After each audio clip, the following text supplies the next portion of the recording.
Hi, this is Wayne Trammell from the Remote Leadership Institute, and I want to give you some real talk about kind of where we are 6 months into COVID world. Since March, we at Remote Leadership Institute have been talking to people in organizations around the world, and I want to share with you something you're probably not going to hear anywhere else. With all the surprises that the COVID-inspired work from home, lockdown, call it whatever you want to call it, one thing more than any other has surprised senior leaders, C-suite types. And it's good news, mostly. Buckle up, because this good news comes with some warnings and caveats. But when everybody began working from home, a lot of senior leaders didn't think it would work. While they were putting on a brave face, privately there was a lot of concern.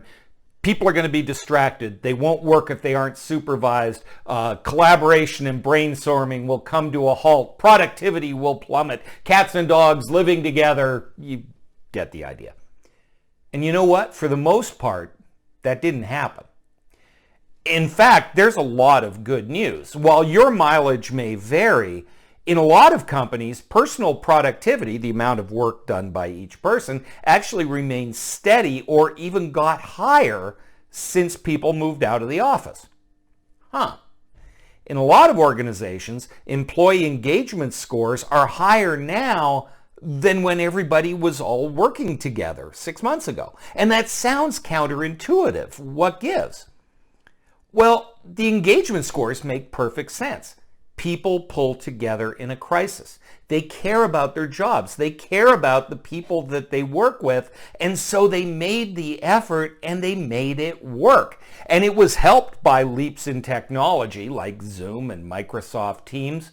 But the bottom line is, when they have a common enemy, when there's a common purpose and a common goal, people will give it superhuman efforts. And that's good news. And the fact that it so surprised a lot of leaders is a little bit disturbing.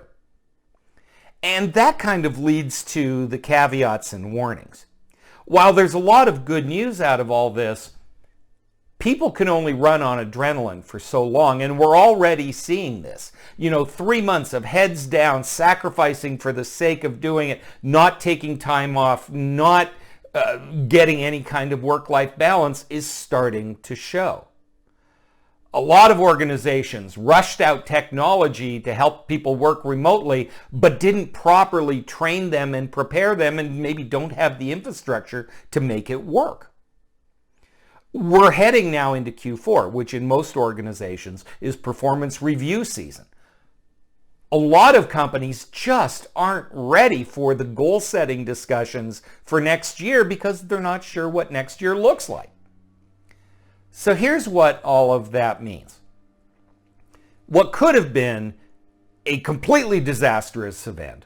Yes, it's been awful and inconvenient, and some people have really struggled, but it hasn't been fatal to most companies.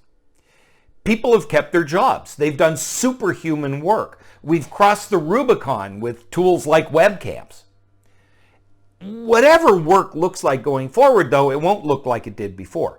We're going to have more hybrid teams. More people will work from home, at least part-time. Performance reviews are going to have to reflect the reality of how people work. So, if you're a CEO or a senior leader, maybe you need to re-examine how you think about your people. Turns out they're really smart, hardworking, and will engage like crazy when there's a reason. Wouldn't it be nice not to have a global pandemic be the reason? Plan now to support and engage them with new learning, skills, and technology. If you're an individual worker and you're feeling stressed out and burnt out, take a breath. Take care of yourself. Talk to your manager about what's next for you, how you can succeed as the workplace changes. Not for nothing, but we have a great tool that's called 12 Weeks to Being a Great Remote Teammate, and we'd love you to take advantage of that, but there are lots of resources out there. Bottom line, I want to congratulate everybody for turning what was supposed to be a 4-week inconvenience into 6 months of life-changing work. And they've pulled together and they've pulled through. Now is the time to give serious thought to what's next.